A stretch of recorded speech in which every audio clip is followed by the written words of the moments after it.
Hi students, welcome to the class. ഇന്ന് നമ്മൾ discuss ചെയ്യുന്നത് ഇൻറ്റീരിയർ ഓഫ് എർത്ത് എന്ന് പറയുന്ന ടോപ്പിക്കിലെ കുറച്ച് MCQ ക്വസ്റ്റ്യൻസ് ആൻഡ് ആൻസേഴ്സ് ആണ്.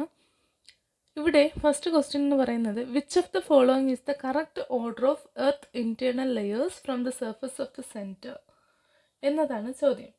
ഭൂമിയുടെ ആന്തരിക പാളികളെ ഉപരിതലത്തിൽ നിന്ന് കേന്ദ്രത്തിലേക്കുള്ള ശരിയായ ക്രമം ഏതാണ്? ആന്തരിക പാളികളെ നമുക്ക് എങ്ങനെ ക്രമീകരിക്കാമെന്ന് നോക്കാം. ഭൂമിയുടെ ഏറ്റവും പുറത്തുള്ള പാളി ക്രസ്റ്റാണ്. അതിന് താഴെ മാൻറ്റിലും ഏറ്റവും ഉള്ളിൽ കോറും സ്ഥിതി ചെയ്യുന്നു. അതിനാൽ ശരിയായ ക്രമം ക്രസ്റ്റ്, മാൻറ്റിൽ, കോർ. അതായത് ഓപ്ഷൻ ബി ആണ് കറക്റ്റ് ആൻസർ.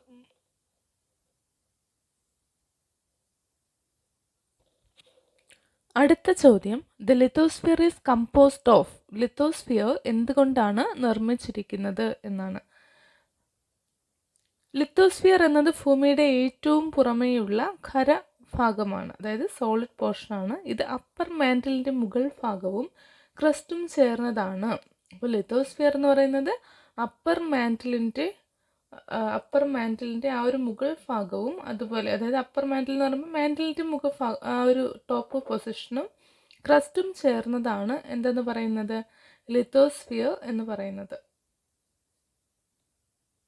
അപ്പോൾ ഇവിടെ ഓപ്ഷൻ ബി ആണ് right answer, upper mantle and crest.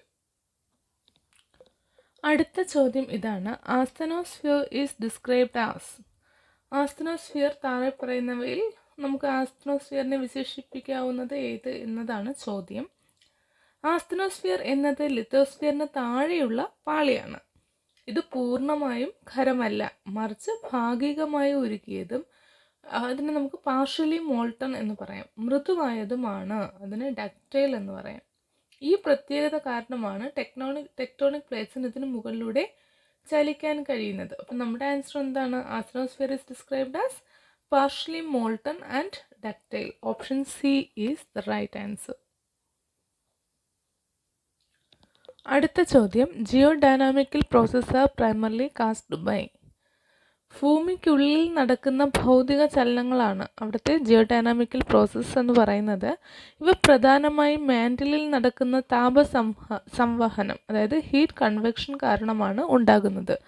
അപ്പോൾ എവിടത്തെയാണ് heat convection in the mantle. Heat convection in the mantle. Geodynamical process are primarily caused by heat convection in the mantle. Answer is option C.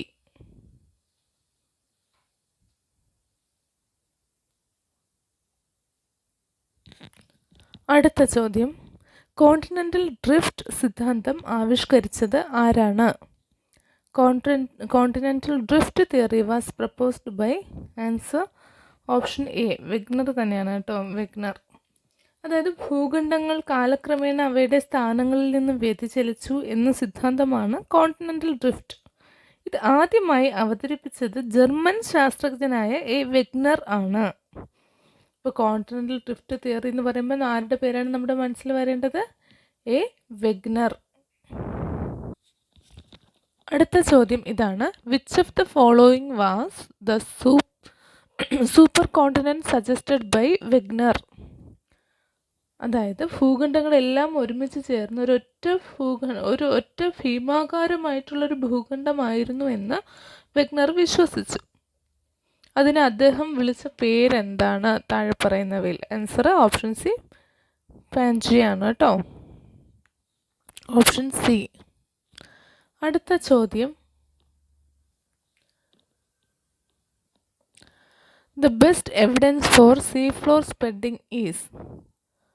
അപ്പോൾ answer option b ആണ്, alternating magnetic stripes on the ocean floor. അതായത് സമുദ്രാന്തർഭാഗം വികസിക്കുന്ന, അതിനെയാണ് നമ്മൾ spreading എന്ന് പറയുന്നത് അല്ലേ, എന്ന സിദ്ധാന്തത്തിന് ഏറ്റവും ശക്തമായ തെളിവ് സമുദ്രത്തിൻ്റെ അടിത്തട്ടിലെ പാറകളുടെ കാന്തിക വരകളുടെ ക്രമീകരണമാണ്. കാന്തിക വരകളുടെ ക്രമീകരണം എന്ന് പറയുമ്പോൾ ആ മാഗ്നറ്റിക് സ്ട്രൈപ്സ് അലൈൻമെൻ്റ് ആണ്. മിഡ് ഓഷ്യാനിക് റിഡ്ജിൻ്റെ ഇരുവശങ്ങളിലും ഒരേപോലെയുള്ള ഒന്നിടവിട്ടുള്ള കാന്തിക പാറ്റേണുകൾ കാണാൻ പറ്റും. അപ്പോൾ ഇതിൽ നിന്നാണ് സീ ഫ്ലോർ സ്പ്രെഡ് ചെയ്യുകയാണെന്ന് നമ്മൾ മനസ്സിലാക്കുന്നത്. ഓക്കെ, അപ്പോൾ alternative magnetic stripes on the ocean floor. Option B is the right answer. Ocean floor spreading was proposed by. Ocean floor spreading സിദ്ധാന്തം മുന്നോട്ട് വെച്ചത് ആരാണ്? സമുദ്രാന്തർഭാഗം വികസിക്കുന്നു അല്ലെങ്കിൽ സ്പ്രെഡിംഗ് എന്ന ആശയം ആദ്യമായി അവതരിപ്പിച്ചത് ഹാരി ഹെസ് എന്ന ശാസ്ത്രജ്ഞനാണ്. ഇത് പ്ലേറ്റ് ടെക്ടോണിക് സിദ്ധാന്തത്തിന് വളരെ പ്രധാനപ്പെട്ട ഒരു സംഭവമായിരുന്നു. ആരാണ്? Harry Hess. Option B is the right answer. Harry Hess, ocean floor spreading, Harry Hess. Okay, അടുത്തത് plate tectonic theory suggest that the plate move due to.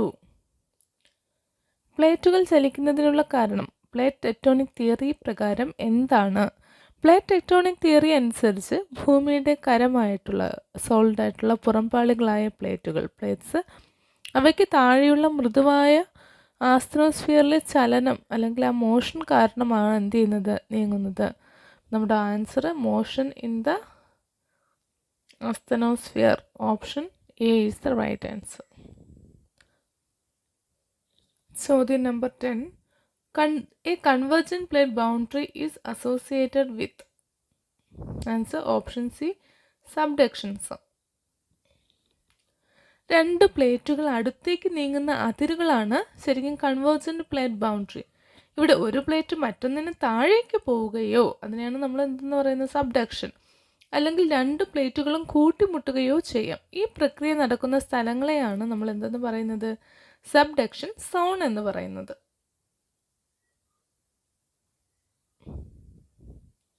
A convergent plate boundary is associated with. The answer is option C, subduction zone. അടുത്തത് ചോദ്യം, the San Andreas fault is an example of. Answer transform boundary. San Andreas fault ഒരു transform boundary ആണെന്ന് പറയുന്നതിന് കാരണം ഇവിടെ പരസ്പരം പ്ലേറ്റുകൾ ഉരസുന്നുണ്ട്, അതായത് സ്ലൈഡ് ചെയ്യുന്നുണ്ട്. അപ്പോൾ അങ്ങനെ വരുമ്പോൾ അത് ഹൊറിസോണ്ടലി മൂവ് ചെയ്യും, തിരശ്ചീനമായിട്ട് മൂവ് ചെയ്യും. പക്ഷേ ഇവിടെ പുതിയ പുറന്തോട് ഉണ്ടാക്കുകയോ നശിപ്പിക്കുകയോ ചെയ്യുന്നില്ല. അതുകൊണ്ടാണ് ഇതിന് എന്ത് ബൗണ്ടറി എന്ന് പറയുന്നത്? ട്രാൻസ്ഫോം ബൗണ്ടറി എന്ന് പറയുന്നത്. ഓക്കെ, അപ്പോൾ San Andreas fault transform boundary എന്നതിന് ഒരു ഉദാഹരണമാണ്. ഓക്കെ, അടുത്തത് which type of boundary forms new oceanic crest?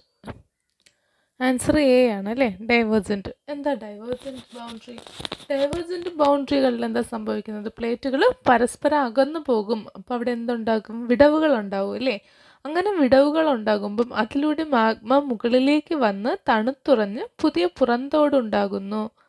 അപ്പോൾ നമ്മുടെ ആൻസർ ഡൈവേർജൻ്റ് ആണ്. അപ്പം ഡൈവേർജൻറ്റ് ബൗണ്ടറി വരുമ്പോഴാണ് ശരിക്കും അവിടെ എന്ത് പുതിയ ഓഷ്യാനിക് ക്രസ്റ്റ് ഫോം ചെയ്യുന്നത്? ന്യൂ ഓഷ്യാനിക് ക്രസ്റ്റ് ഫോം ചെയ്യുന്നത് എവിടെയാണ്?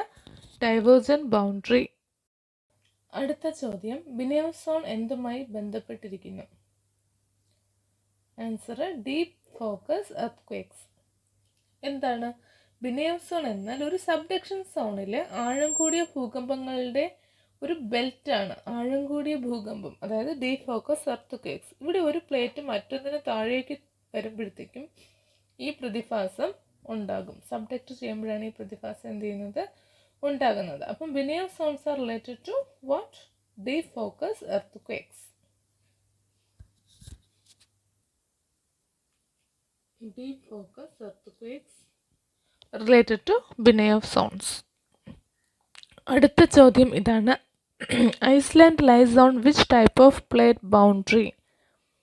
ഐസ്ലാൻഡ് സ്ഥിതി ചെയ്യുന്നത് മിഡ് അറ്റ്ലാന്റിക് റിഡ്ജിന് മുകളിലാണ്. ഇത് ഒരു ഡൈവേർജൻറ്റ് ബൗണ്ടറി ആണ്. ഇവിടെ വടക്കേ അമേരിക്കൻ യുറേഷ്യൻ പ്ലേറ്റുകൾ എന്ത് ചെയ്യും? പരസ്പരം അകന്നു പോകുന്നത് കൊണ്ടാണ് ഇവിടെ ഡൈവേർജൻറ്റ് ബൗണ്ടറി ആയിട്ട് വരുന്നത്. Iceland lies on which type of plate boundary?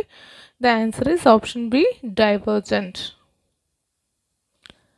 അടുത്ത ചോദ്യം, the age of oceanic crust increases with distance away from mid-ocean ridges. അതായത് മിഡ് ഓഷൻ റിഡ്ജസിൽ വെച്ചാണ് പുതിയ പുറന്തോടുകൾ, ക്രസ്റ്റുകൾ രൂപം കൊള്ളുന്നത് അല്ലേ? അപ്പോൾ ഈ സമുദ്രാന്തർ പുറന്തോടുകൾ രൂപം കൊള്ളുന്നത് എവിടെ വെച്ചിട്ടാണ്? മിഡ് ഓഷൻ റിഡ്ജസിൽ വെച്ചിട്ടാണ്. അതിനാൽ ഈ റിഡ്ജുകളിൽ നിന്ന് അകന്നു പോകുന്നതിനനുസരിച്ച്, ഇവ റിഡ്ജുകളിൽ നിന്ന് ഇങ്ങനെ അകന്നു പോകുന്നതനുസരിച്ച് പുറന്തോടിൻ്റെ പ്രായം കൂടുന്നതായിട്ട് പറയാം. അപ്പോൾ എങ്ങനെയാണ് age of oceanic crest? increases with distance away from mid-ocean ridges. അടുത്ത ചോദ്യം, matching magnetic anomaly stripes on both sides of mid-ocean ridges indicate. Mid ocean റിഡ്ജസിൻ്റെ ഇരുവശത്തും കാണുന്ന കാന്തിക അസാധാരണത്വങ്ങളുടെ ഒരു മാഗ്നറ്റിക് അനോമലി സ്ട്രൈപ്സിൻ്റെ ക്രമീകരണം എന്തിനെയാണ് സൂചിപ്പിക്കുന്നത് എന്നാണ് ചോദ്യം. നമ്മുടെ options earth rotation, climatic variation, then palaeomagnetic reversals, sedimentary deposition. Answer C ആണ് കേട്ടോ, പാലിയോമാഗ്നറ്റിക് റിവേഴ്സൽസ്. അതായത് ഈ കാന്തിക വരകൾ ഭൂമിയുടെ കാന്തിക ക്ഷേത്രം, അതായത് എർത്തിൻ്റെ മാഗ്നറ്റിക് ഫീൽഡ് ഉണ്ടല്ലോ, അവിടെ ഇടയ്ക്കിടെ പോളാർ റിവേഴ്സൽസ് അല്ലെങ്കിൽ ദിശാമാറ്റങ്ങൾക്ക് വിധേയമായിട്ടുണ്ട് എന്നതിൻ്റെ ഒരു തെളിവാണ്. പുതിയ മാഗ്മ ഉറയുമ്പോൾ അത് അക്കാലത്തെ കാന്തിക ദിശ രേഖപ്പെടുത്തുന്നു. അപ്പോൾ എന്താണ് നമ്മുടെ ആൻസർ എന്ന് പറയുന്നത്? Palaeomagnetic reversals. That is option C. അടുത്ത ചോദ്യം, island arcs are commonly formed along. അതായത് ഐലൻഡ് ആർക്സ് സാധാരണയായിട്ട് ഓഷൻ കോണ്ടിനെൻറ്റ് സബ്ഡക്ഷൻ സോണിൻ്റെ അതിരുകളിലാണ് ഉണ്ടാകുന്നത്. ഇവിടെ സമുദ്ര പ്ലേറ്റ് ഭൂഖണ്ഡ പ്ലേറ്റിന് താഴേക്ക് പോകുമ്പോൾ അഗ്നിപർവ്വതങ്ങൾ രൂപം കൊള്ളുന്നു. അപ്പോൾ നമ്മുടെ ആൻസർ എന്ന് പറയുന്നത് എന്താണ്? ആൻസർ ഓപ്ഷൻ സി ആണ്, ഓഷൻ കോണ്ടിനെൻറ്റ് സബ്ഡക്ഷൻ സോൺ. അവിടെയാണ് ഐലൻഡ് ആർക്സ് സാധാരണയായിട്ട് എന്ത് ചെയ്യുന്നത്? ഫോം ചെയ്യുന്നത്. അടുത്ത ചോദ്യം, the location where 3 plate boundaries meet is referred to as a. 3 plate അതിരുകൾ, പ്ലേറ്റ് ബൗണ്ടറീസ് ഒത്തുചേരുന്ന സ്ഥലത്തെ എന്താണ് വിളിക്കുന്നത്? Triple junction. Answer c. 3 പ്ലേറ്റുകളുടെ അതിർത്തികൾ ഒത്തുചേരുന്ന സ്ഥാനത്തെ നമ്മൾ ട്രിപ്പിൾ ജംഗ്ഷൻ എന്ന് വിളിക്കുന്നു. അടുത്തത് ചോദ്യം number 19. Which one of the following is not a type of plate boundary? Divergent, convergent, transform ഒക്കെ നമ്മൾ കേട്ടിട്ടുണ്ട്. അപ്പോൾ നമ്മുടെ ആൻസർ ഏതാണ്? Option C, passive. Next question, the longest continuous mountain system on earth. എർത്തിലെ ഏറ്റവും ലോങ്ങസ്റ്റ് ആയിട്ടുള്ള continuous mountain system on earth എന്ന് പറയുന്നത് ഏതാണ്? 20. ഭൂമിയിലെ ഏറ്റവും നീളം കൂടിയ പർവ്വതനിര. സി, മിഡ് ഓഷ്യാനിക് റിഡ്ജസ് ആണ് കേട്ടോ. ഭൂമിയിലെ ഏറ്റവും വലിയ പർവ്വത ശൃംഖല മിഡ് ഓഷ്യാനിക് റിഡ്ജാണ്. ഇത് ഏകദേശം 65,000 കിലോമീറ്ററിലധികം നീളമുള്ള ഒരു നീണ്ട ശൃംഖലയാണ് മിഡ് ഓഷ്യാനിക് റിഡ്ജസ്. ഇത് ഏകദേശം 65,000 കിലോമീറ്ററിലധികം നീളമുള്ള ഒരു നീണ്ട ശൃംഖലയാണ്. ഓക്കെ.